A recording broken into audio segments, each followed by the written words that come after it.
Goeiedag broeders en susters en almal van julle wat saam luister.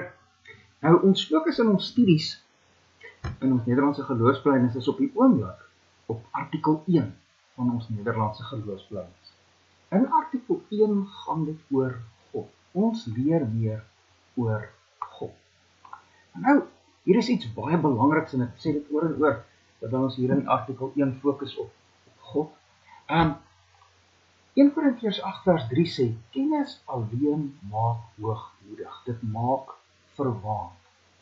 Dit is so verskriklik gevaarlik. Kennis oor God alleen maak jou maar net hoogmoedig. Nou, so iemand is die kerkmens propvol teologie, maar hy is nie in 'n lewendige verhouding met God nie. En jy skryf dit in die kerk. Die fariseërs in die tyd van Jesus was so. Klomp kennis oor God, maar dit maak hulle net hoogmoedig. Maar in 'n lewendige verhouding met God verander dit. Kennis oor God verdiep jou in jou verhouding met God. Kennis oor God vul jou dan met ontzag vir God al hoe meer en meer. Kennis oor God maak jou al meer lief vir God. Dit vernuwe jou lewe al hoe meer. Nou, wat ons so ver vanuit die woord, soos ons dit bely in artikel 1 van ons Nederlandse geloofsbelijdenis kon leer oor God, is hierdie. Ons glo almal met die hart en bely met die mond dat daar 'n enige, enkelvoudige, geestelike wese is wat ons God noem. Ons kon nou al by hierdie sake stilstaan. 'n enige, enkelvoudige wese wat ons God noem. Wat beteken dit as God enig is? Wat beteken dit as God enig is? Nou net hier 'n highlighter kry wat 'n lekkerder kleur het. Daar's dit. As God enig is, wel dan is hy die enigste God. As God enkelvoudig is, beteken dit hy's nie saamgestel. Hy is nie die som totaal van sy wesenseienskappe nie, en ons gaan in hierdie studie dieper daarop begin ingaan, en ons gaan net daarmee stilstaan, maar God is nie liefde plus, heiligheid plus, regverdigheid plus, wat ook al nie. En as jy al hierdie goed bymekaar sit, dan het jy God nie. Nee, God is altyd God soos wat hy is, in sy volheid. God is altyd liefde, altyd heilig, altyd regverdig. Jy het altyd met die volheid van God te doen, as jy met God te doen. Hy is enkelvoudig.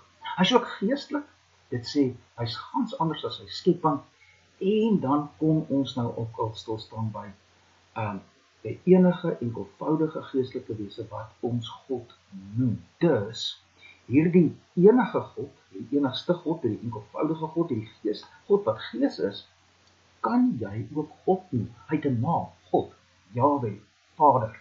En dit sê vir ons, God is ook persoonlik. Wonderlik, God is ook persoonlik. En ons kon wonderlik nou al meer daaroor leer.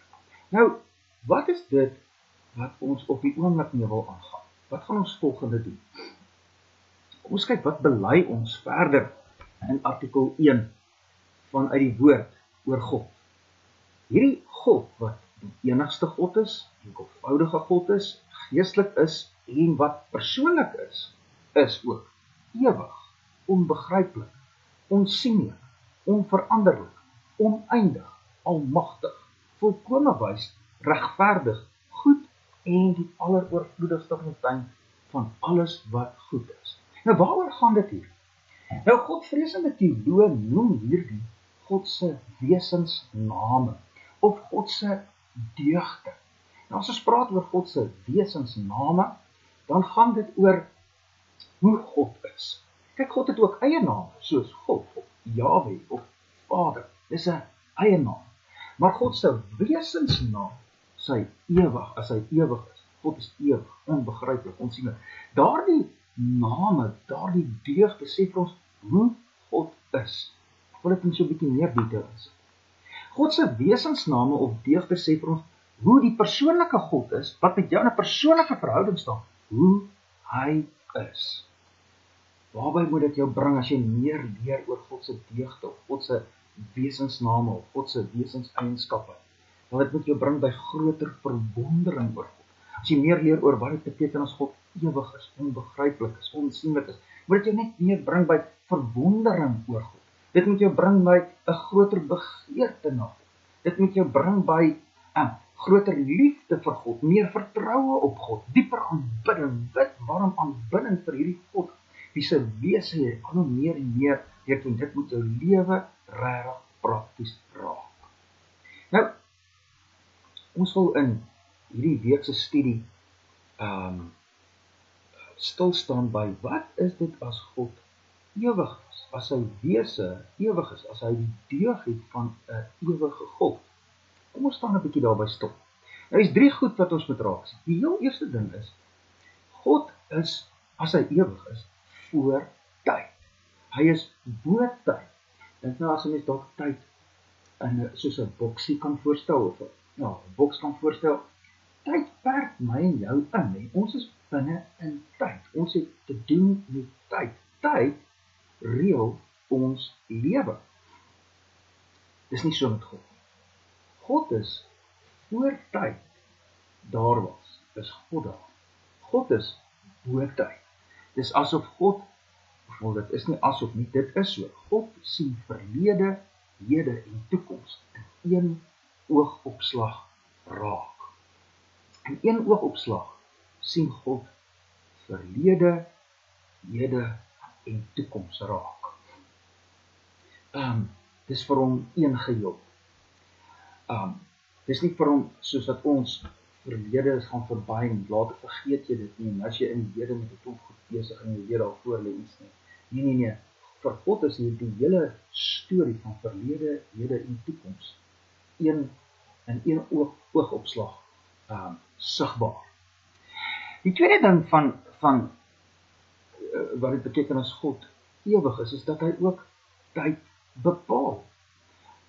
Hy's nie net bo tyd of buite tyd nie, nee, hy bepaal ook tyd. Hy bepaal skepingstyd. Hy is hy weet van en hy laat die tyd van sondeval toe. Hy is die een wat in die volheid van die tyd sy seun uitstuur, sodat hy gebore word uit die maagd Maria. Hy is die een wat die tyd van die wederkoms en die nuwe skepping bepaal. God is die bepaler van tyd, die heerser oor tyd, die skepper van tyd en ook heerser van tyd. So, as God ewig is, dan is hy voor tyd en bo tyd. Hy is ook die bepaler van tyd en die skepper van tyd. Maar dan is God ook in tyd. Hy is voor tyd, bo tyd, maar ook in tyd, saam met ons in hierdie wêreldgeskiedenis op weg. Hy kom in spesifieke momente baie sterk in en hy openbaar homself, maar hy is ook gedurig by ons in tyd. 'n baie belangrike, wonderlike waarheid wat ons moet raak sien. So, as ons praat oor God se ewigheid, hierdie 3 goeters, God is voor tyd en bo tyd, nie in tyd vasgevang nie. As God ewig is hy ook die skepper en die bepaler van tyd. As God ewig is, dan is hy ook in tyd teenwoordig. Kom ons kyk 'n bietjie, hoe sien ons hierdie waarhede in die skrif raak. Ons kyk heel eers daarna, as God ewig is, dan is hy voor tyd en bo tyd, hierdie werklikheid hier. Ons kyk 'n bietjie, hoe sien 'n mens dit raak in die skrif. Genesis 1 vers 1 sê, in die begin het God die hemel en die aarde geskape. Wat sê dit vir ons? Wel, toe alles begin het God ook alles gemaak. Die begin van alles val saam met God wat alles maak, die hele kosmos, die hemel en die aarde. Maar, wat was voor daardie gebeurtenis daar? Wat was voor die begin, toe tyd begin? Nou, God, wat toe alles gemaak het. God is dus voor tyd, is God reeds daar. Hy is nie vasgevang in tyd. Sien dit ook in Johannes 1 vers 1. In die begin was die woord. Nou, as Johannes in Johannes 1 vers 1 praat oor die woord, dan gaan dit oor die tweede persoon van die drie-eenheid. Dit gaan oor die Seun, deur wie God alles skep. Nou staan daar in die begin, toe God alles geskep het, was die woord reeds daar. God is voor tyd al daar. Ons sien hier die werklikheid dat God bo tyd is en voor tyd is, ook in Exodus 3 vers 14. Dit is nou waar Moses in gesprek is met die Here, en die Here wil vir Moses stuur na Egipte land om deur Moses die Israeliete te verlos, en dan vra Moses vir die Here, maar as ek nou daar by die Israeliete aankom, wie moet ek sê, wie het my gestuur? En dan sê die Here, en God sê vir Moses, ek is wat ek is. Ook sê hy, so moet jy die kinders van Israel antwoord, ek het my na jou gestuur. Ek is. Wat sê daai is? Wel, dit sê God word nie. Dit sê God het nie 'n verlede toe hy begin het nie. God het ook nie 'n einde nie. God is nie binne in tyd vas nie. Hy is ewig bo tyd. So, ek dink hier in Genesis 1 vers 1, Johannes 1 vers 1, Exodus 3 vers 14, sien ons baie mooi duidelik die waarheid dat God bo tyd is. God is bokant tyd verhewe, en hy is voor tyd wanneer 'n mens sê hy is ewig. Kom ons kyk 'n bietjie verder. God is ook die skepper en die heerser van tyd. Dit is nou die waarheid wat ons raak sien by 2. God is die heerser, die skepper en die heerser van tyd, en dit sien ons daar by Genesis 1 vers 1. In die begin het God die hemel en die aarde geskape. Toe God skep, toe begin hy ook al. Daar begin tyd. God is die skepper van tyd. Hy is ewig bokant tyd, maar ook die skepper van tyd. En dan ook die bepaler en die heerser oor tyd. Sien met my in Daniël, hoofstuk 2 vers 21. Hy tog verander die tye en die geleenthede. God is die een wat nie met tyd begin nie, en tyd skep nie, maar ook die heerser oor dit. Ons sien dit ook in Efesiërs 1 vers 10. God is die een wat die volheid van die tye reël. In Handelinge 17 vers 26, hy het uit een bloed al die nasies van die nesdom gemaak, om oor die hele aarde te woon, terwyl hy vooraf, net hier so my highlighter weer op slag moet kry, terwyl hy vooraf bepaalde tye en grense van hulle woonplek vasgestel het. God is die skepper van tyd. As hy 'n ewige God is hy bokant tyd, verhewe tyd, buite tyd, maar hy is ook die bepaler van tyd, die skepper van tyd en die heerser oor tyd. Dis wat ons moet raak sien van God is ewig. Maar dan is God ook in die tyd teenwoordig. Hy kom in die tyd in en is teenwoordig in die tyd. Kom ons kyk 'n bietjie hoe sien ons dit raak in Here se woord. God is in die tyd teenwoordig. By die skepping, Genesis 1 vers 1. In die begin het God die hemel en die aarde geskape, en die aarde was woes en leeg, en, kyk nou hier, en duisternis was op die wêreld, en die gees van God het gesweef op die waters. God is nie net bokant tyd nie, God is nie net die bepaler en die heerser oor tyd nie, God is ook in tyd besig en betrokke in sy skepping. En hy het gesê, laat daar lig wees, en daar was lig. God is in die tyd, skepingstyd betrokke en aan die werk. Ek 'n bietjie na die volgende een, by die sondeval.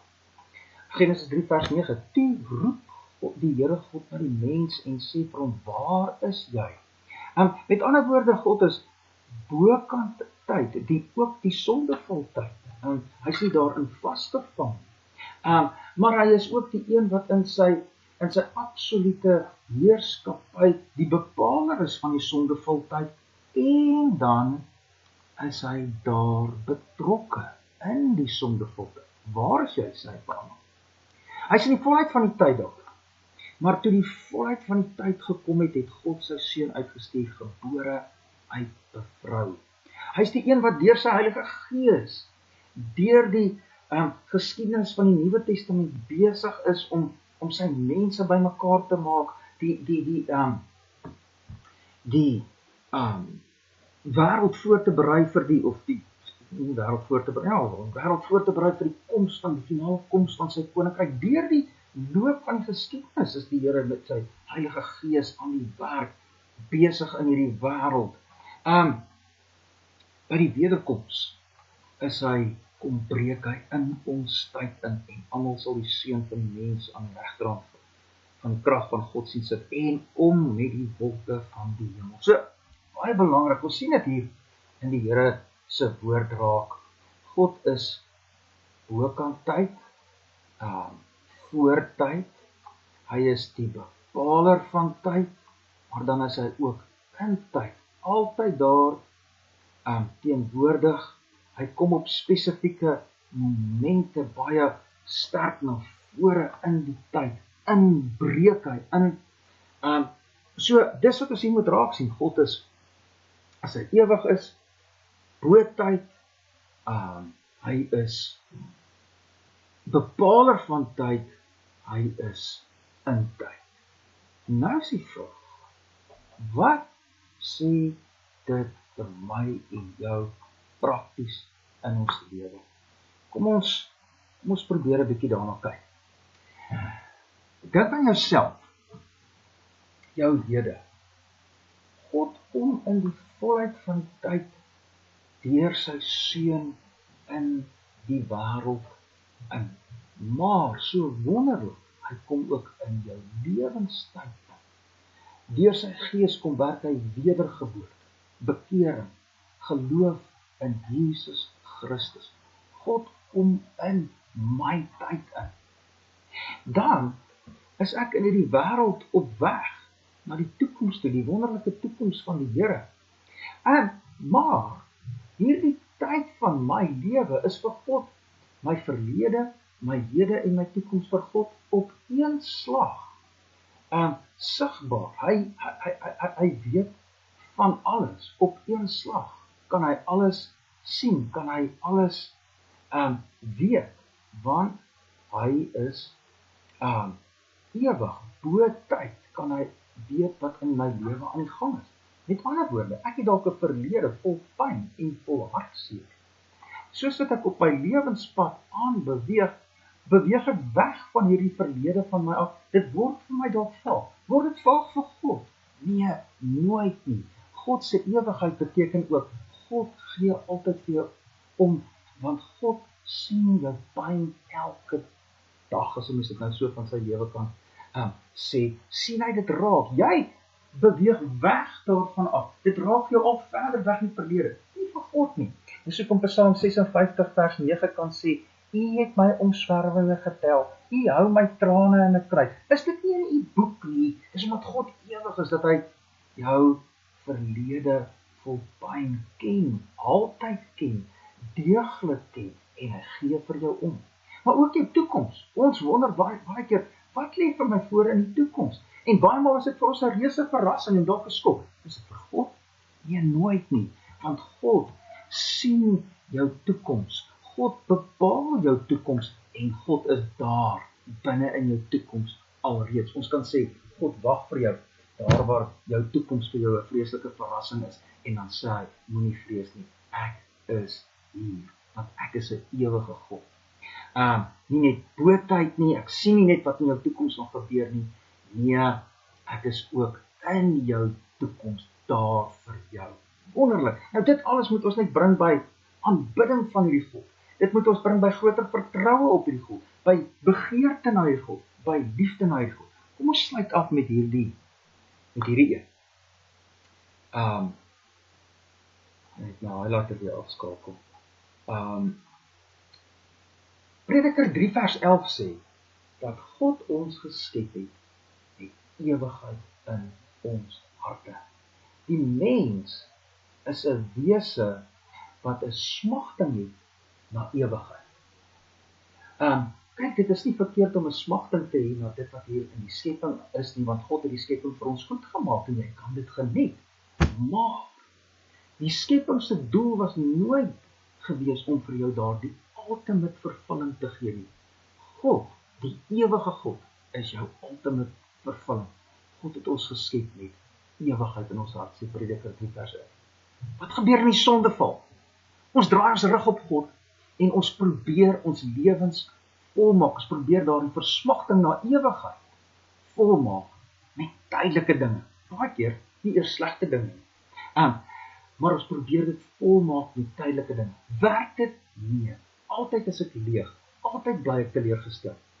In my verlossing bring Jesus my weer in verhouding met die ewige God en word daardie smagting na ewigheid vervul deur God.